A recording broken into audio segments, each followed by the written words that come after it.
সূরা হুদ এক চিরন্তন সতর্কবার্তা ও ধৈর্যের গল্প। সূরা হুদ হল মক্কায় অবতীর্ণ একটি গুরুত্বপূর্ণ সূরা। এর আয়াত সংখ্যা ১২৩।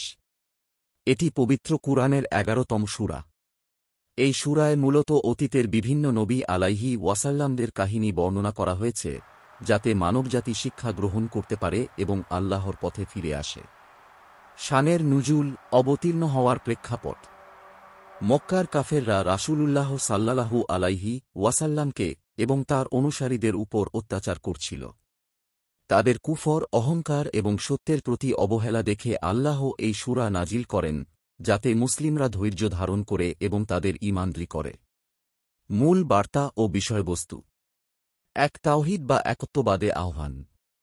সূরায় স্পষ্টভাবে বলা হয়েছে, একমাত্র আল্লাহরই উপাসনা করতে হবে, তাঁরই হুকুম মানতে হবে। ২, নবীদের কাহিনী ও শিক্ষা। হযরত নূহ আলাইহি ওয়াসাল্লাম মানুষকে ৯৫০ বছর ধরে ডাক দিয়েছিলেন, কিন্তু অল্প কিছু মানুষ ঈমান এনেছিল। তার বাকি কওম ধ্বংস হয়েছিল। হযরত হুদ, তার কওম আদ মানে অহংকারে অন্ধ ছিল। তারা আল্লাহর অবাধ্যতা করায় ধ্বংস হয়।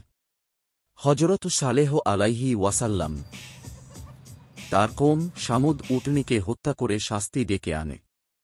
হযরত ইব্রাহিম আলাইহি ওয়াসাল্লাম, অতিথিদের গল্প ও লূত আলাইহি ওয়াসাল্লামের প্রতিবার্তা। হযরত লূত আলাইহি ওয়াসাল্লাম, তার কওমের অনৈতিকতা ও ধ্বংসের ঘটনা।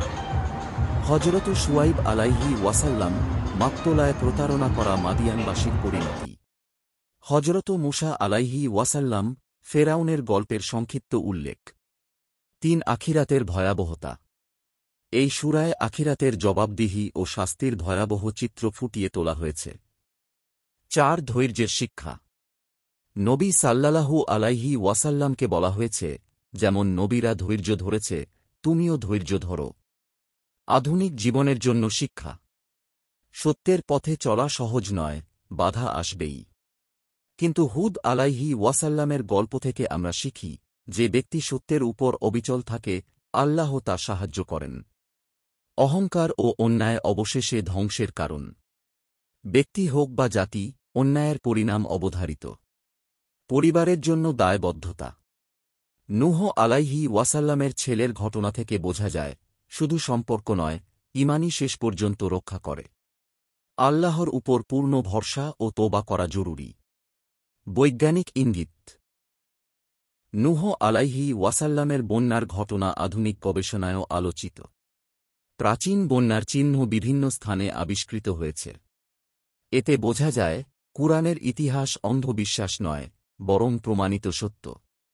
উপসংহার: সূরা হুদ আমাদের একটি স্পষ্ট বার্তা দেয়, সত্যের জন্য সংগ্রাম করো, ধৈর্য ধরো, আর আল্লাহর উপর সম্পূর্ণভাবে নির্ভর করো।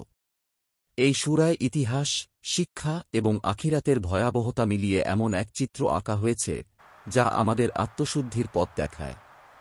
হে প্রিয় মানুষ, দুনিয়ার সুখ ক্ষণস্থায়ী। আল্লাহর পথই একমাত্র চিরন্তন মুক্তির রাস্তা।